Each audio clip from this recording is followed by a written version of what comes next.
Ang walang kapantay na martial god, unang yugto. Kabanata 241, The Orders. Papalapit na ang tunog ng mga kabayong tumatakbo. Sa tuktok ng gate ng lungsod, ang mga tropa ay hindi nagpaputok ng kanilang mga palaso at dahan-daang ibinaba ang kanilang mga busog habang tinitingnan ang mga silhouette na dumarating. Ren Qingguang. Sigaw ni Lin Fang. Pagkatapos ay tumalon siya sa kabayo at sinulyapan ang tropa. Lahat, huwag umatake. Sabi ni Lin Fang.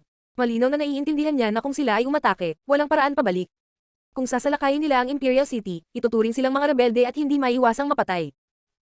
Ang mga nagtatrabaho sa likod ng mga kurtina ay walang pakialam sa buhay ng lahat ng mga sundalong ito, ang tanging inaalala nila ay ang kanilang mga pansariling interes. Lin Feng, dali. Wala nang maraming oras si Liu Kanglan.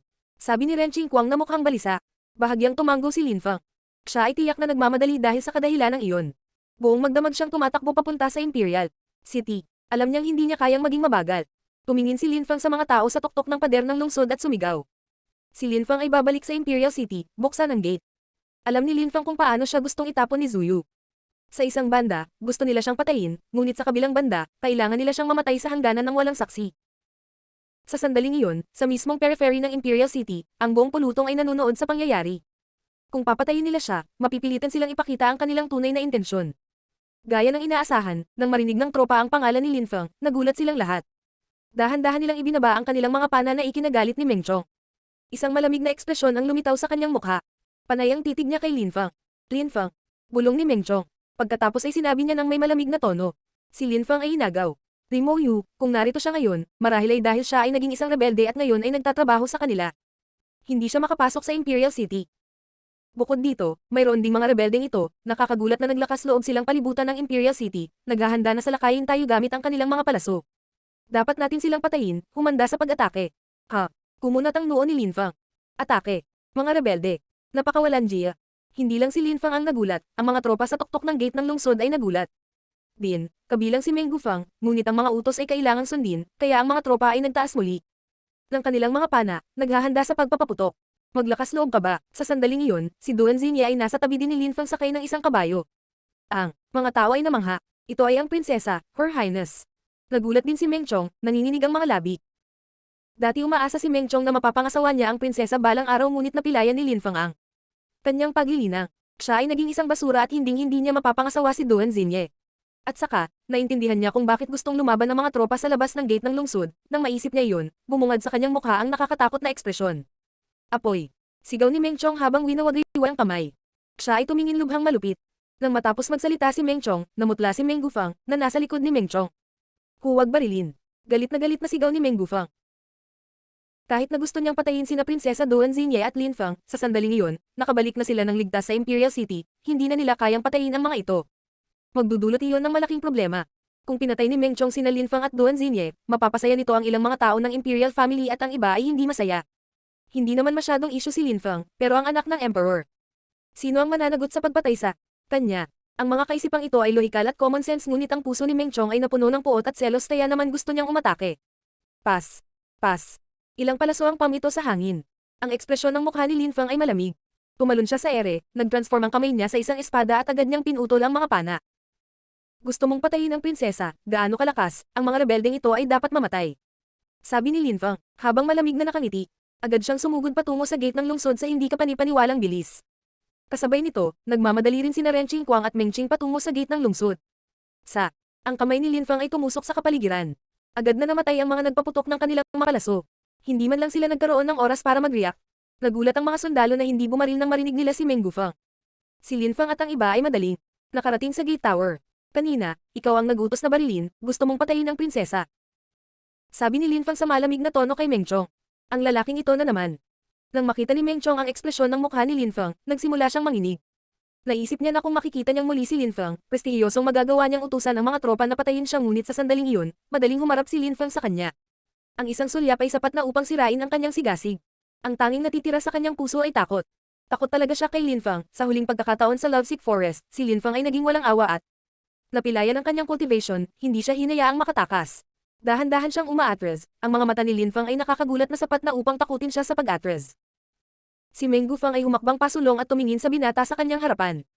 Ito ang unang pagkakataon na nakilala niya si Lin Feng ngunit maraming tao ang nakakaalam tungkol kay Lin Feng. Malinaw na alam ni Meng Gufang na napilayan ni Lin Feng ang pagtatanim ng kanyang anak na naging isang basura.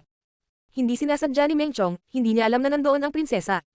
Ako mismo ang magpapasorry sa kanya sa prinsesa. Pinoprotektahan ni Meng Gufang ang kanyang anak. Kinasusuklaman niya si Lin Fang kailangan niyang ibalik ang kapayapaan at alisin ang sarili sa kaganapang ito. Hindi sinasadya. Hindi niya alam. Malamig na nakangiti si Lin Fang. Kanina pa, sumisigaw pa rin ang prinsesa mula sa likod ng kanyang kabayo. Nakita iyon ng lahat sa kanilang sariling mga mata ngunit si Meng Chong ay nagutos pa rin na barilin, na sinubukang patayin ang prinsesa. Dapat mamatay si Meng Chong. Hindi nakita ni Meng Chong ang prinsesa. Namumula ang mga pisngi ni Meng Gufang. Walang oras si Lin Fang na magsalita ng walang kabuluhan, sumulong siya habang inilalabas ang kanyang layuning pumatay. Paanong hindi niya mapatay si Meng Chong? Sa tuktok ng gate, may mga silhouette na kumikislap, lahat sila ay lumipat sa harap ni Meng Chong. Nakita lang nila si Lin Fang na malamig na ngumiti at saka nagsabi. Gustong patayin ni Meng Chong ang prinsesa, nahatulan na siya ng kamatayan. Ang mga gustong protektahan siya ay mga kasabwat niya at dapat mamatay. Ako, si Lin Fang, ang personal na bantay ng prinsesa, ang trabaho ko ay protektahan siya. Papatayin ko ang sinumang nagbabanta sa kanyang buhay, kahit sino pa iyon. Agresibong sabi ni Lin Fang. Papatayin niya ang sinumang umatake sa prinsesa, anuman ang kanilang katayuan. Malinaw na narinig ng karamihan ang sinabi ni Lin Fang. Napakawalang kwentang binata. Ang sinumang magbabante sa prinsesa ay papatayin. Subukan mo kung maglakas loob ka, sabi ni Meng Gufang na namutla ang mukha. Kahit anong gawin ni Meng Chong, anak niya siya, nasa loob ng teritoryo niya, at kontrol niya. Si Lin Fang ay personal na gwardya lamang ng prinsesa, paanong hindi siya magagalit kapag hindi siya pinansin? Kapag sinabi kong papatayin ko, papatayin ko. Kahit sino pa ang humarang sa daan ko, sabi ni Lin Fang na tila nangingibabaw. Pagkatapos ay gumawa siya ng isang hakbang at isang nakakabaliw na lilang bagyo ang lumitaw sa kapaligiran. Isang silhouette ang kumikislap at dumiretso patungo kay Lin Fang para atakihin siya. Itinaas lang ni Lin Fang ang kanyang kamay sa hindi kapani-paniwalang bilis at tumagos na ang kanyang kamay sa puso ng taong iyon. Nang makita iyon ng mga sundalo, nanginginig sa takot. Walang nang ahas na ipagsapalaran ang kanilang buhay sa harap ng lilang bagyong iyon. Sa isang iglap, lumitaw ang mga lilang galami mula sa silweta, ang nakamamatay na lakas nito ay nagsimulang sumulong. Napatras ang lahat, kabilang si Meng Gufang. Naglalaman din ng corrosive power ang Purple Cloud. Kapag hinawakan ito ng mga tao, pakiramdam nila ay matutunaw sila kung mananatili sila dito. Ang silweta ni Lin Fang ay kumikislap at sumugod kay Meng Chong. Si Lin Fang ay kasing bilis ng kidlat, sa makatuwid, walang sino man ang nagkaroon ng oras upang mag-react. Hinawakan ni Lin Fang si Meng Chong sa leeg gamit ang isang kamay lamang at pagkatapos ay direktang lumipat sa gilid ng gate ng lungsod. Ang katawan ni Meng Chong ay nakasabit sa gilid, kailangan lang bumitaw ni Lin Fang at si Meng Chong ay mahuhulog. Sa kanyang kamatayan. Sa sandaling iyon, ang mukha ni Meng Chong ay parang nakamamatay na mapatla, walang kahit kay titing na antas ng kulay sa kanyang mukha, tanging takot. Lin Fang, huwag kang manggahas. Si Meng Gufang ay namutla din at galit na sumigaw ng mga salitang ito ngunit nakita na lamang niya na isang ngiti ang lumitaw sa mukha ni Lin Fang. Mga tropang GXC, pakinggan mo ako. Sigaw ni Lin Fang. Sa sandaling iyon, ang hukbo sa labas sa harap ng tarangkahan ng Imperial City ay sabay-sabay na nagsabi. Roger. Ang kanilang mga boses ay kumalat sa kapaligiran. Sa sandaling iyon, si Lin Fang ay mukhang isang mahusay na commander, maringgol at kahanga-hanga, lahat ay sumunod sa kanya. Kaya niyang sindihan ang apoy sa loob ng puso ng kanyang mga sundalo. Ang mga sundalong ito ay, muli, nakaramdam ng sigla. Ihanda ang iyong mga arrow. Sigaw ni Lin Fang. Sa sandaling iyon, ang lahat ng tropa sa labas ng Imperial City ay nagtaas ng kanilang mga busog. Ang magkabilang panig ay nakataas ang kanilang mga busog. Nagutos si Meng Chong na patayin ang prinsesa, ito ay isang malaking kasalanan, dapat siyang patayin. Galit na sigaw ni Lin Fang, sa sandaling iyon, binitawan niya si Meng Chong, na dahan-daang bumagsak ang katawan mula sa tuktok ng gate. Libu-libong palaso ang tumusok sa hangin. Si Meng Chong ay nagbigay ng isang kakilakilabot na tili at ang kanyang buhay ay natapos na. Biglang, isang pulang likido ang nagsimulang umagos pababa sa mga pader ng lungsod. Ang lahat ng mga palasong ito ay tumagos sa kanyang katawan na nakaipit sa pader ng lungsod. Ang kanyang bangkay ay nakasabit sa mga pader ng lungsod sa pamamagitan ng libu-libong mga palaso. Sa sandaling iyon, lahat ay walang imak. Napakalupit at makapangyarihan. Iyon ay kung paano natamo ni Lin Fang ang napakagandang reputasyon, tila siya ang nasa tuktok ng kanyang kapangyarihan. Ang walang kapantay na martial god, unang yugto. Kabanata 242, ang kamatayan ng isang opisyal. Ang katawan ni Meng Chong ay naipit sa pader ng lungsod ng libu-libong arrow. Natigilan ang karamihan. Ang mga nasa itaas ng pader ng lungsod, kahit na hindi nila ito nakikita, ay naiisip kung ano ang nangyari. Nakita nilang lahat ang ulap ng mga palaso kanina. Bukod dito, pinarurusahan siya ng mga sundalo sa labas ng Imperial City dahil sinubukan niyang patayin ang prinsesa. Ang dahilan ay ganap na wasto kaya walang nagsabi ng anuman. Kung tutusin, si Meng Chong ang nagbigay ng utos na patayin ang prinsesa, nasaksihan iyon ng lahat. Si Meng Gufang ay nanginginig, ang kanyang mga mata ay dilat, siya ay natulala. Meng Chong, sigaw ni Meng Gufang ng napakalakas. Lumipat siya sa gilid ng gate at tumingin sa ibaba. Sa isang iglap, namula ang kanyang mukha, iyon ay ang kanyang anak, na nakapin sa pader ng lungsod na may napakaraming palaso, ang kanyang maliit na bata. Lin Fang. Galit na sigaw ni Meng Gufang. Tumingon siya at tumingin kay Fang na may layuning pumatay. Pinatay mo ang anak ko. Si Meng Gufang ay parang hindi makapaniwala at nanatiling nakatitig kay Lin Fang. Pakibuksan ang gate, nagmamadali kami ng prinsesa. Sabi ni Lin Fang na parang walang pakialam. Siya ay tumingin lalo na kalmado. Buksan ang gate. Sabi ni Meng Gufang na may nakakatakot na ngiti sa kanyang mukha. Pagkatapos ay sinabi niya, ng masama, Lin Fang, pinasok mo ang Imperial City, pinatay ang aking anak sa kabila ng aking mas mataas na ranggo ng militar, at walang paggalang sa hierarchy ng Zuyu. Ha? Nagulat si Lin Fang, ngunit malamig nang umiti kaagad pagkatapos. Sinusubukang akusahan ni Meng Gufang si Lin Fang. Anong matandang Zoro, kahit na siya ay galit at galit, nanatili pa rin siyang matino at idineklara ang mga pagkakamali ni Lin Fang, na kung saan ay magiging mas madaling atakehin si Lin Fang pagkatapos. Si Opisyal Meng, sinubukang patayin ni Meng Chong ang prinsesa, nakita ng lahat. Kinailangan siyang patayin para sa sarili niyang mga aksyon. Iniisip ng lahat na tama ang ginawa ko. At saka, sasabihin ko ulit, Officer, kailangan naming mag-asikaso ng mga importanteng bagay at nagmamadali kami kaya buksan mo ang gate at ipasok kami sa Imperial City. Ang boses ni Lin Fang ay napuno ng lamig, ang kanyang mga salita ay matalas at maasim. Hahawakan ng mahalagang bagay. Sa tingin mo, may liligtas mo si Liu Kanglan. Sabi ni Meng Gufang habang nakatitig kay Lin Fang at nakangiti ng masama. Pagkatapos ay nagdagdag siya ng 3 salita. Sa iyong mga panaginip, boom. Katatapos lang ng pangungusap ni Meng Gufang nang may lumabas na malamig na enerhiyang nakamamatay sa katawan ni Lin Fang.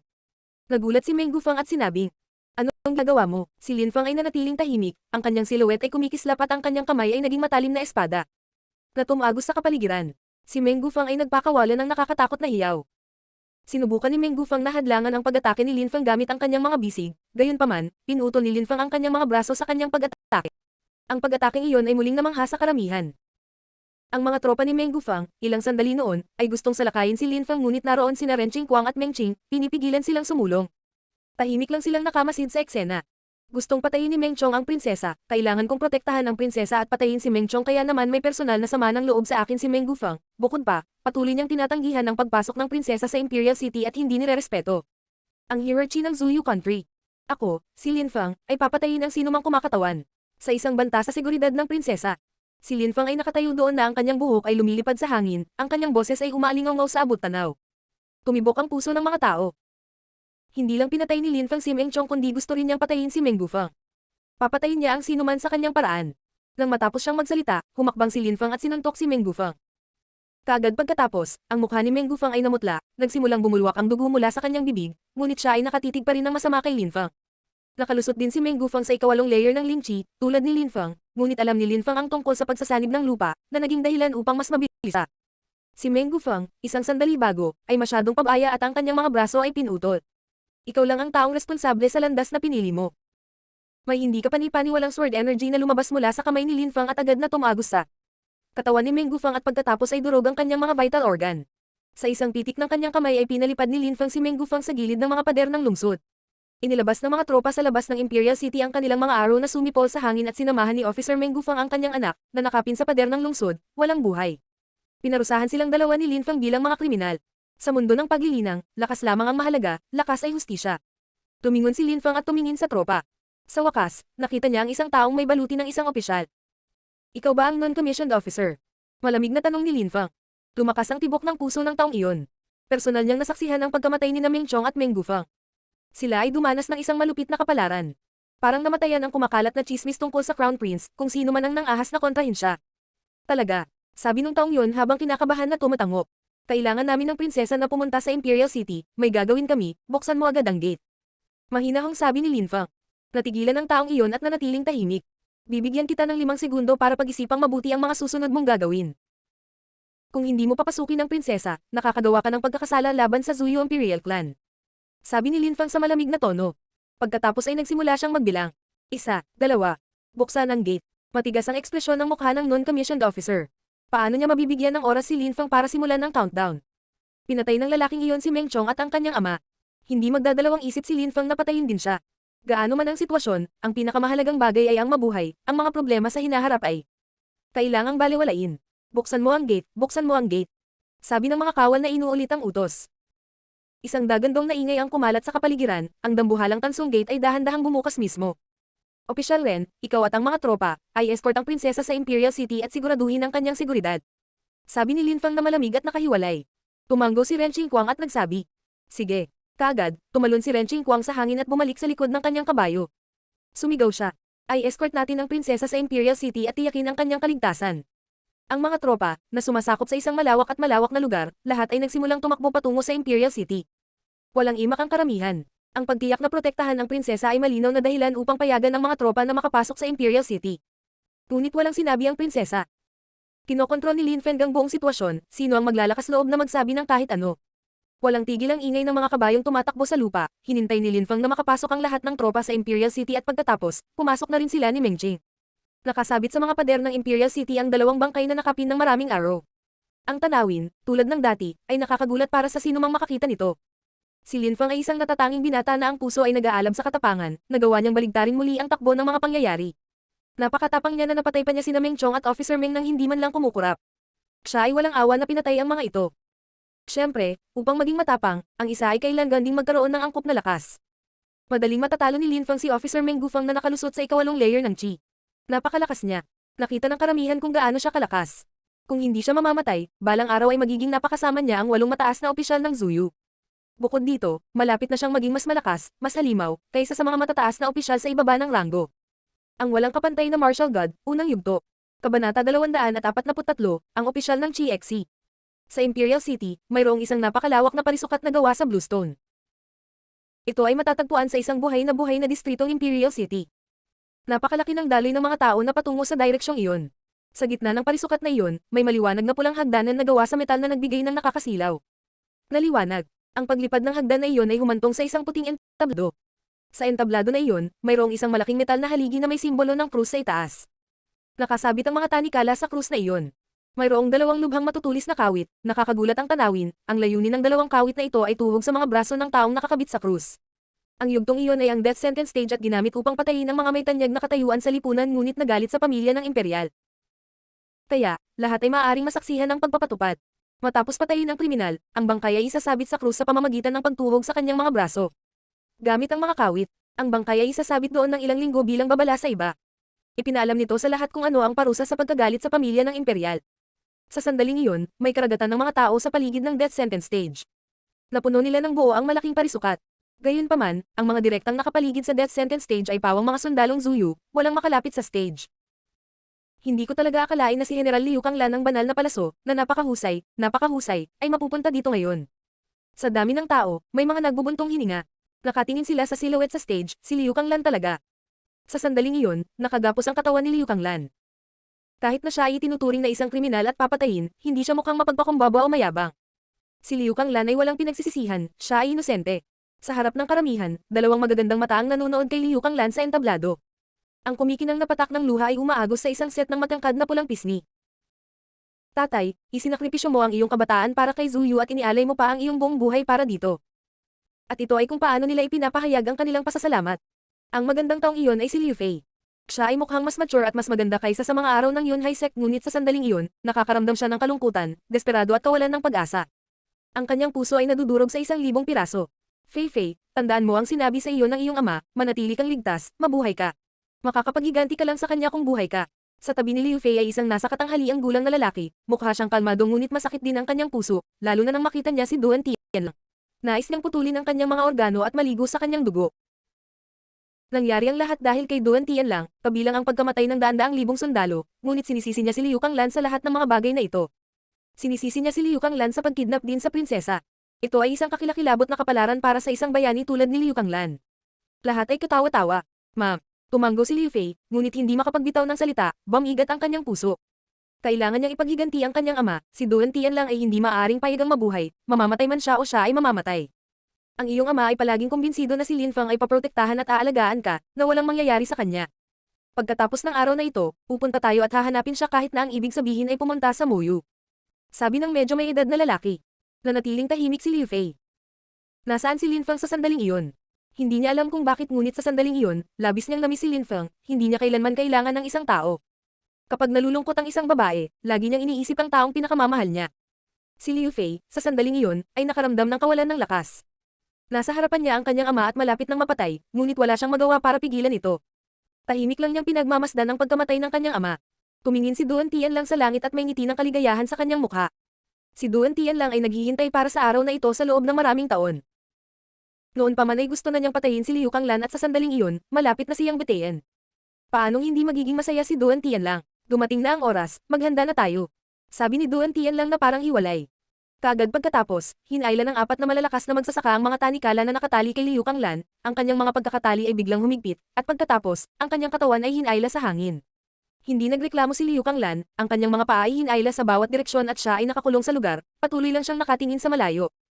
Mukha siyang kalmado, kinasusuklaman niya ang mga desisyon na ginawa niya sa buhay, gusto niyang bumalik sa nakaraan. Itaas ang iyong mga busog. Sabi ni Duan Tian lang na malamig at nakahiwalay. Sa maliwanag na pulang hagdanan, maraming sundalo ang nagtaas ng kanilang mga busog at tinutukan si Liu Kanglan. May 81 mamamana, si Liu Kanglan ay halatang walang pagkakataong makatakas. Isang matalim na chi ang kumalat sa kapaligiran. Ito ba ang paraan nila para ipahiya si Liu Kanglan? Ang kanyang palayaw ay ang Divine Arrow, siya ay isang dalubhasa sa archery. At siya ay papatayin nila gamit ang archery. Gayunpaman, sa sandaling iyon, naramdaman ng karamihan na ang lupa ay nanginginig, at ito ay lalong tumitindi. Nagulat sila. Kumalat sa kapaligiran ang tunog ng tumatakbong mga kabayo. Lalong lumakas ang pagyanig ng lupa. Pinaikit ni Duan Tian lang ang kanyang mga mata at tumingin sa malayo. Nakita lang niya ang mga kabalyerong Chi-Xi na papalapit ng may malaking puwersa, para silang lumilipad sa himpapawid, mukha silang napakalakas. Sila talaga ang mga tropang Chi-Xi. Ano ang nangyayari? Si Duan Tian lang ay natulala. Paano nakarating doon ang Chi-Xi Cavalry? Harangin daw sila sa gate ng lungsod. Imposibleng makapasok sila sa Imperial City. Chi-Xi Cavalry, pumasok sila. Oo, Uncle Jiu, ang iyong hukbo, ang Chi-Xi Cavalry. Si Liu Fei ay mukhang naantig, si Jiu Chi-Xi ay kasama niya at si Ren Qingguang ay nangunguna sa Chi-Xi Cavalry para sa kanya. Nang siya ay pumunta sa Imperial City, naisip niya na ang Chi-Xi Cavalry ay hindi na makakapasok sa Imperial City. Sa sandaling iyon, nakita ni Jiu Chi-Xi ang isang bata at gwapong lalaki na pinangungunahan sila. Isang ngiti ang lumitaw sa kanyang mukha. Fei Fei, si Lin Feng, walang imposible sa batang iyon. Nakapagtataka, nagawa niyang makapasok ang mga sundalong Chi-Xi sa Imperial City. Sabi ni Jiu Chi-Xi sa mahinang boses. Ang determinasyon at paghahangad ni Lin Feng ay kahanga-hanga. Tuluyan na niyang binago ang takbo ng mga pangyayari, pagkatapos ay pinatay niya ang mga kidnapper at nailigtas ang prinsesa at higit pa doon, bumalik siya nang hindi nasaktan. May kakayahan si Lin Feng na sirain ang mga inaasahan ng lahat. May mga luha ng kagalakan sa mga mata ni Liu Fei sa sandaling iyon ang perpektong timing sa panig ni Lin Feng at bukod pa, dinala niya ang makapangyarihang Chi-Xi na kabalyero, tiyak na mapaprotektahan niya ang kanyang ama. Gayunpaman, tila nakakalimutan nila na si Duan Tian lang ay determinadong patayin si Liu Kanglan. Lin Feng, naging masama ang ekspresyon ng mukha ni Duan Tian lang, agad siyang sumigaw. Humanda kayong patayin si Liu Kanglan. Roger. Sabay-sabay na sigaw ng mga mamamana. Kaagad, nagbago ang mga ekspresyon ng mukha ni na Liu Fei at Jiu Chi-Xi. Duan Tian lang, huwag kang manggahas. Galit na sigaw ni Jiu Chi-Xi habang tumatalon sa himpapawid sa karamihan. Boom boom boom. Ang mga suntok ni Jiu Chi-Xi ay pumatay sa ilan sa mga mamamana. Bitawan ng mga arrow. Sabi ni Duan Tian lang na may malamig na ngiti sa labi. Ang mga arrow ay pamito sa himpapawid na diretsyong gumagalaw patungo kay Liu Kanglan. Sa sandaling iyon, namutla ang mukha ni Jiu Chi-Xi. Agad siyang sumugod sa buong bilis. Siya ay sumisid sa harap ng katawan ni Liu Kanglan upang protektahan siya mula sa mga palaso. Ang kanyang buong katawan ay naglalabas ng chi sa anyo ng isang malakas na hangin. Ang kanyang buong katawan ay natatakpan ng maliwanag at maning na chi. Umalis ka, sigaw ni Liu Kanglan, nagbago ang ekspresyon ng mukha niya. Sa sandaling iyon, mahigpit na nakatali ang katawan ni Liu Kanglan at hindi niya magamit ang kanyang cultivation. Ang tanging magagawa ni Jiu Chi-Xi ay protektahan si Liu Kanglan gamit ang kanyang katawan. Tito Jiu, sigaw ni Liu Fei sa alarma. Kaagad pagkatapos, ang mga tunog ng mga arrow na tumutusok sa chi ay kumalat sa hangin. Ang mga arrow pagkatapos ay nagpatuloy at tumusok sa katawan ni Jiu Chi-Xi ngunit hindi sila nagpatuloy sa paggalaw patungo kay Liu Kanglan. Ang katawan ni Jiu Chi-Xi ang kanilang huling hantungan. Kuya, sigaw ni Liu Kanglan.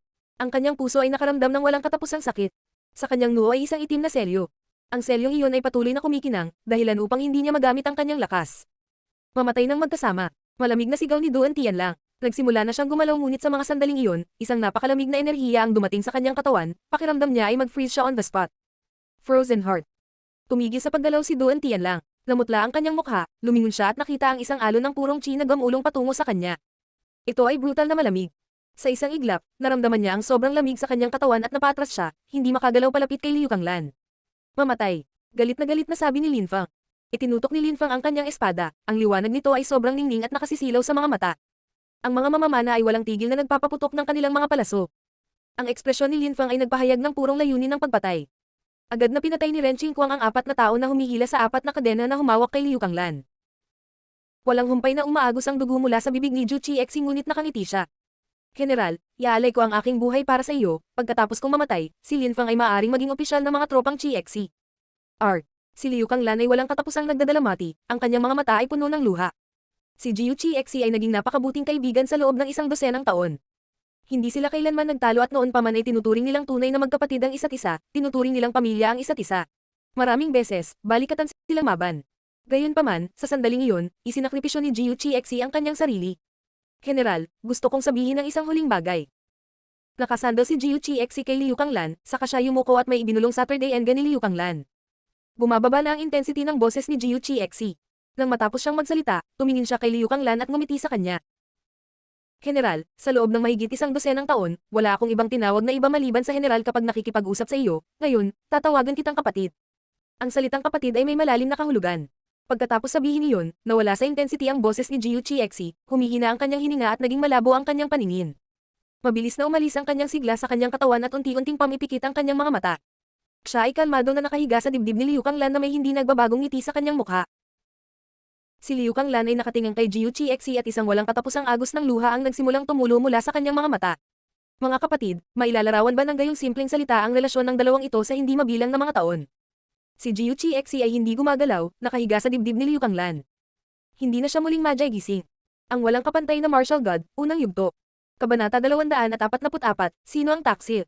Ang lupa ay walang tigil na nanginginig, ang mga tao ay sumisigaw, ang mga kabalyero ng Chixi ay tumatakbo, at kaguluhan ang naghari sa karamihan. Lahat sila ay tumatakbo palayo sa eksenang ito.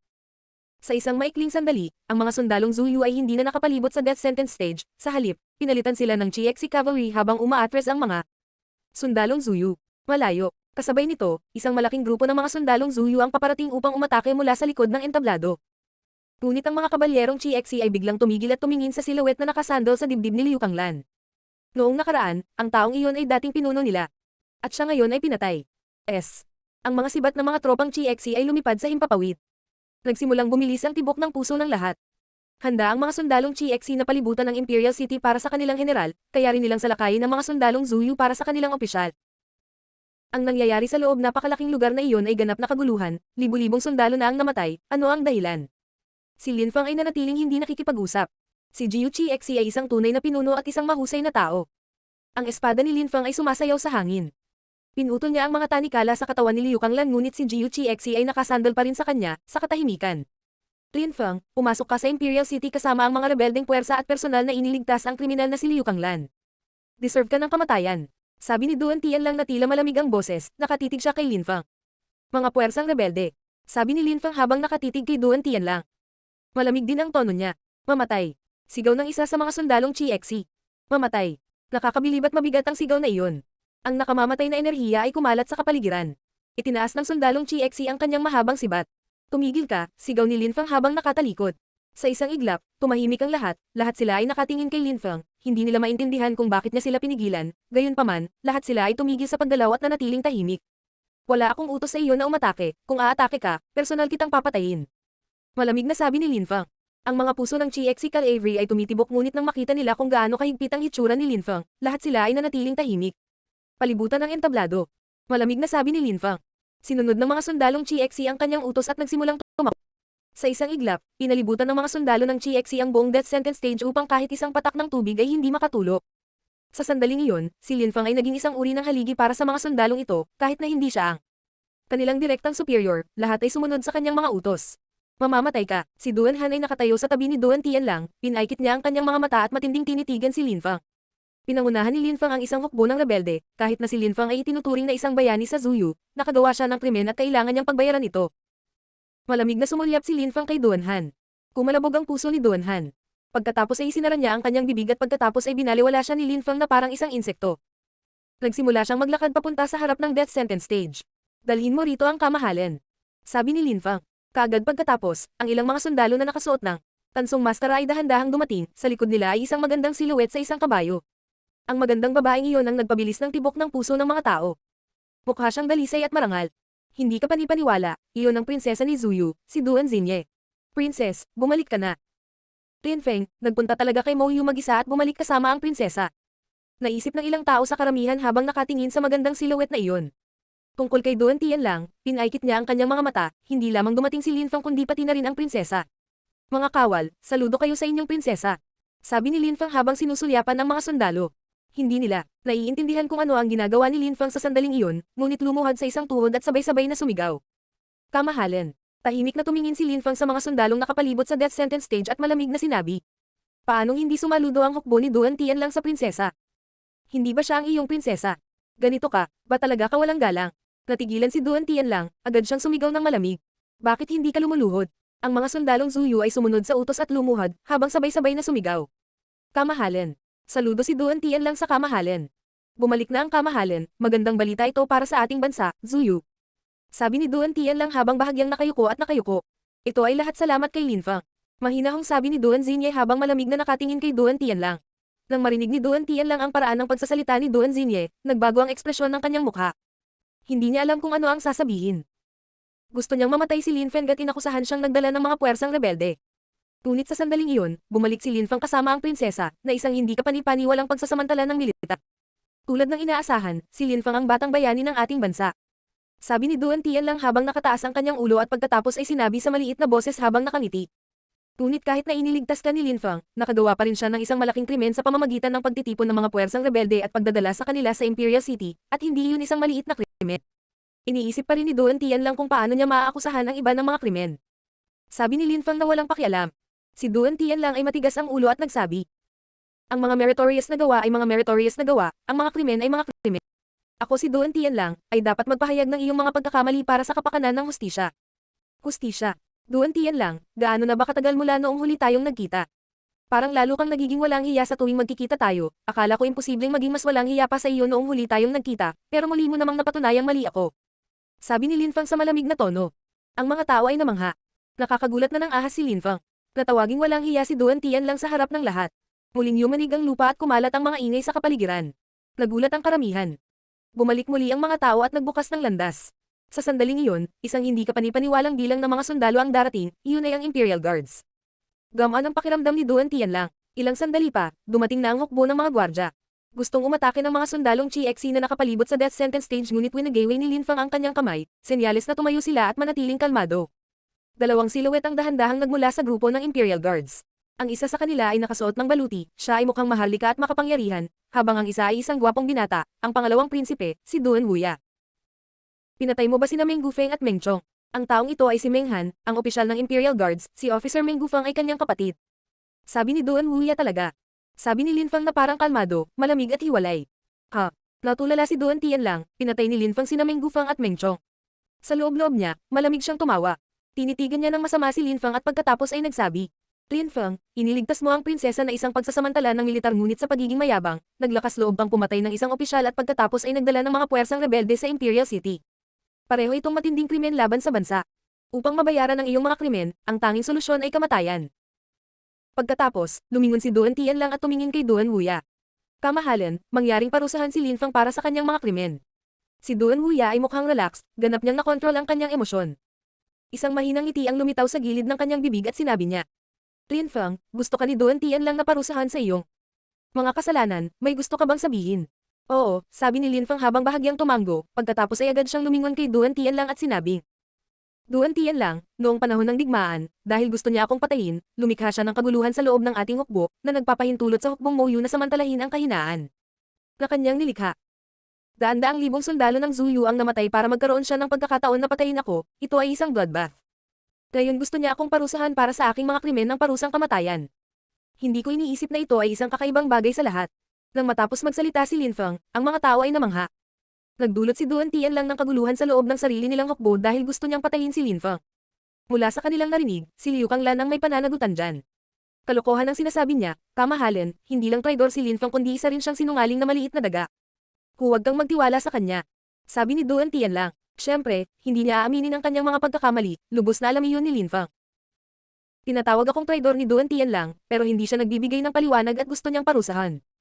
Kailan ba ako nagrebelde? Tanong ni Linfang. Pumasok ka sa Imperial City kasama ang mga puwersang rebelde, pinatay si Meng Gufeng pati na rin si Meng Chong, pinalibutan mo ang death sentence stage at iniligtas si Liu Kanglan, na isang kriminal, nakita ito ng lahat ng kanilang mga mata. Sapat na ba yun? Isara mo yang marumi mong bibig. Galit na sigaw ni Linfang, ang kanyang mga mata ay nagbukas ng layong pumatay, siya ay galit na galit. Pagkatapos ay itinuro niya ang GXC Cavalry. Duan Tian lang, ang mga sundalong ito ay buong tapang na nakipaglaban sa kalaban, pinalibutan namin sila sa loob ng lungsod at sinunog silang buhay sa loob. Napatay namin ang daan-daang libong hukbo ng Moyu, sa huli ay napilitan silang umatras. Sa sandaling iyon, tinatanong kita, naan ka? Tinalikuran mo na ang hukbo at tumakbo pabalik sa Imperial City na parang isang maliit na takot na aso. Mapangahas ka talaga. Ano na ngayon? Tinatawag mo akong traidor, pero gusto kong tanungin ka, sino ka para tawagin akong traidor? Ikaw ba ang magdedesisyon? Anong katayuan ang pinanghahawakan mo kung saan sa tingin mo sa pamamagitan ng pagtawag sa akin na isang taksil, agad akong nagiging isa? Napakalamig ng boses ni Linfang. Hindi nakaimik si Duan Tian lang. Nagulat din ang mga tao. Napatay nila ang daan-daang libong mga sundalo ng Mouyu sa Duanren City, at pina-atras sila. Sa sandaling iyon, nakatakas na si Duan Tian lang. Paano niya mahuhusgahan ang mga pagkakamali ng ibang tao? Ang walang kapantay na martial god, unang yugto. Kabanata 245, ang pagtatanong ni Duan Tian lang. Si Duan Tian lang ay mukhang malungkot, pagkatapos ay malamig na sinabi niya. Ang Imperial City ay isang banal na lugar sa Zuyu, normal ba para sa isang hukbo na pasukin ito ng puwersa ng walang pahintulot? Normal lang bang patayin ng isang opisyal at ang kanyang anak kapag pumapasok sa lungsod? Kung hindi iyon isang taksil, ano? Ang prinsesa at ako ay nagmamadaling bumalik sa Imperial City, pagkatapos ay sinubukan kaming patayin ng ilang mga sundalo, bukod pa, silang lahat ay mga sundalong Zuyu. Alam nilang nandoon ang prinsesa, pero sinubukan pa rin nila kaming patayin. Nais kong tanungin ka, Duan Tian lang, hindi ba sinusunod na ngayon ng buong hukbo ang iyong mga utos? Kalokohan, paano sila naging mga sundalo ko, mabilis na pinabulaanan ng galit si Duan Tian lang. Kung gayon, ang pinaka nakakatuwa na bahagi ay kahit na hindi mo sila sundalo, ang tungkulin ko ay protektahan ang prinsesa at inutusan ko ang Chiexi na mga kabalyero na protektahan siya at samahan ang prinsesa sa Imperial City.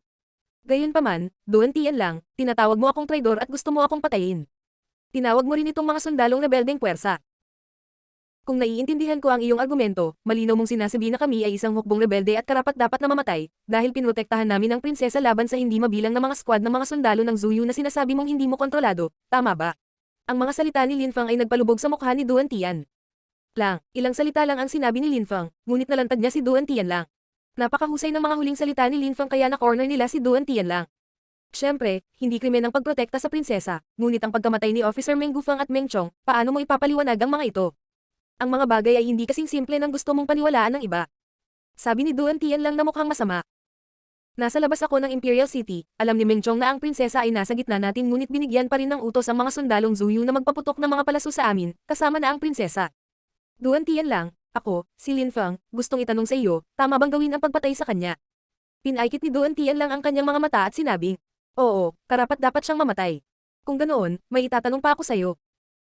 Hinayaan ng ama ni Meng Chong, si Officer Meng Gufang, ang kanyang anak na magbigay ng utos na patayin ng prinsesa at pagkatapos ay gumawa ng isa pang pagkakasala sa pamamagitan ng pagpigil sa prinsesa na makapasok sa Imperial City. Ang pagpatay ba sa kanya ay ang tamang bagay na gawin? Malamig at matalas ang boses ni Linfang. Iyon ang tamang gawin. Sabi ni Duan Tian lang na sumasang-ayon kay Linfang.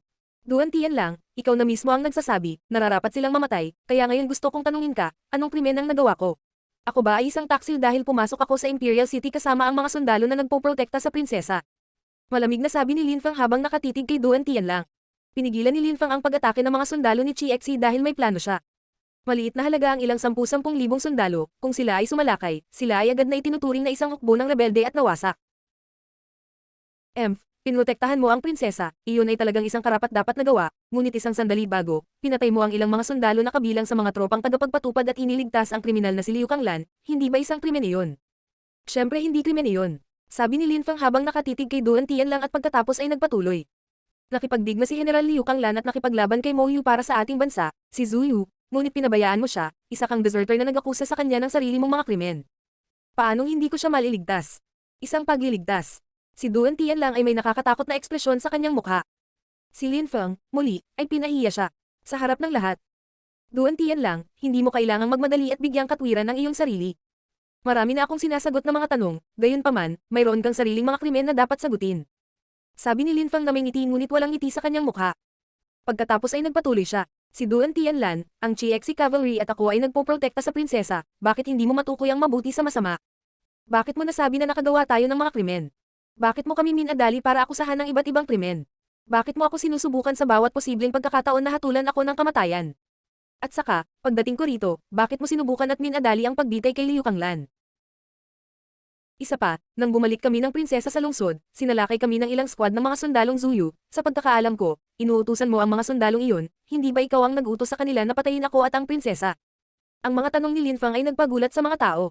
Tila ang buong kwentong iyon ay hindi kasing simple ng kanilang naisip. Lahat ng iyong mga katanungan ay sinusubukang sirain ang aking reputasyon, pigilin ko ang pagsagot sa kanila. Malamig na sabi ni Duan Tian lang. Wala siyang pakialam, ano pa ang magagawa ni Lin Fang? May karapatan kang walang pakialam ngunit may gusto akong itanong sa iyo, may nagawa bang krimen si General Liu Kanglan? Galit na galit si Duan Tianlang at talagang gustong patayin si Lin Fang, hanggang kay Liu Kanglan, alam ng lahat tungkol sa kanya, walang may tatago. Naghasik ng kaguluhan si Liu Kanglan sa mga tropa, na nagpatalo sa amin sa labanan laban kay Mo Yu, na kumantong sa pagkamatay ng daan-daang libong tropa at hindi niya pinrotektahan ang prinsesa na dinukot, sapat na. Ba ang lahat ng mga krimeng ito para siya ay hinatulan ng kamatayan? Ito ang iyong bersyon ng mga kaganapan, ang taong gumawa ng lahat ng mga krimen na ito ay hindi ba talaga?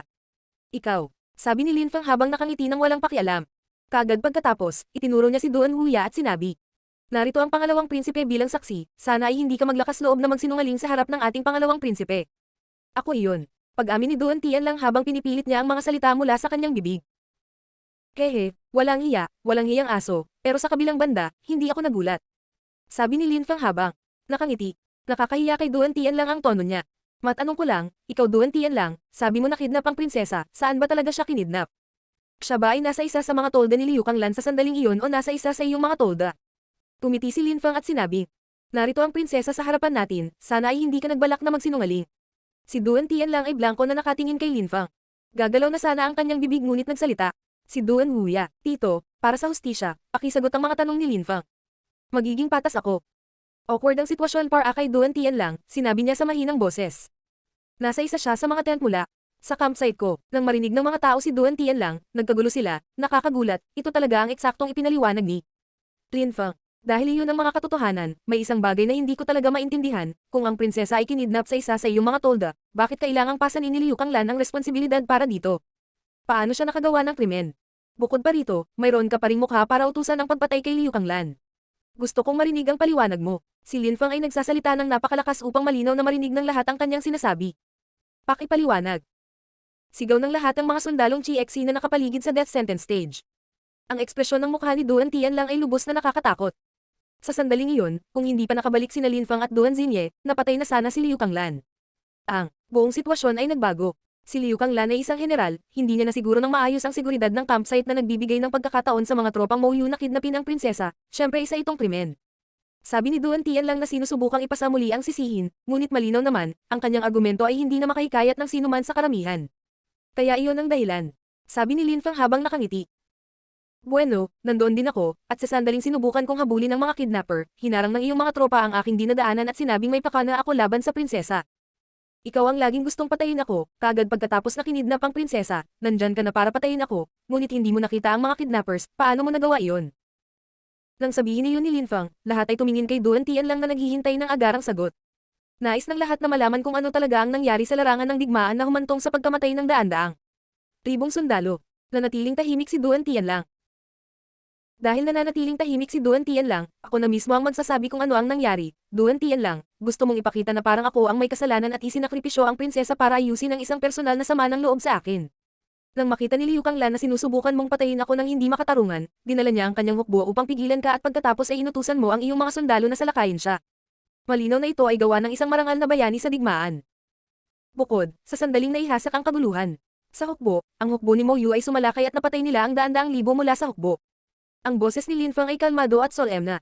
Habang nakatingin kay Duan Tianlang, sinabi niya, Duan Tianlang, totoo ba ang sinasabi ko o hindi? Ang mga puso ng mga tao sa karamihan ay tumitibok. Nakapagtataka, si Duan Tianlang ang taong naging sanhi ng napakaraming pagkamatay at si Liu Kanglan ay dapat bitihin para sa mga krimen ni Duan Tianlang. Kalokohan. Galit na sigaw ni Duan Tianlang. Nakangiti si Lin Fang at nagpatuloy. Hindi pa ako tapos magsalita. Duan Tianlang, hindi mo na kailangan pangsubukan at pagtakpan ng katotohanan.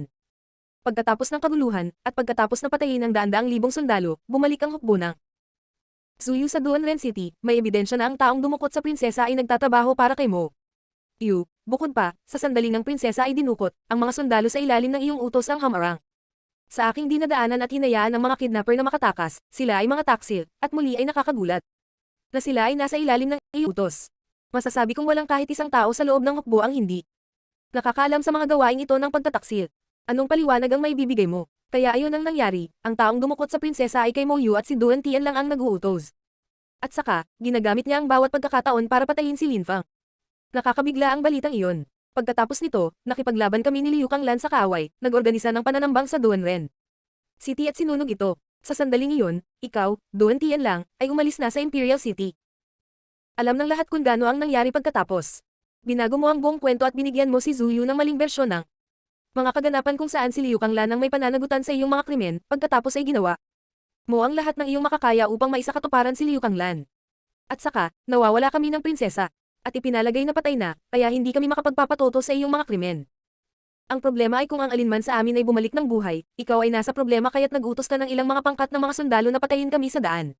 Nang matapos magsalita si Lin Feng, ang buong pulutong ay nalunod sa katahimikan. Nagdududa ngayon ang karamihan, marahil, si Duan Tian lang talaga ang may pakana sa likod ng buong plot na ito.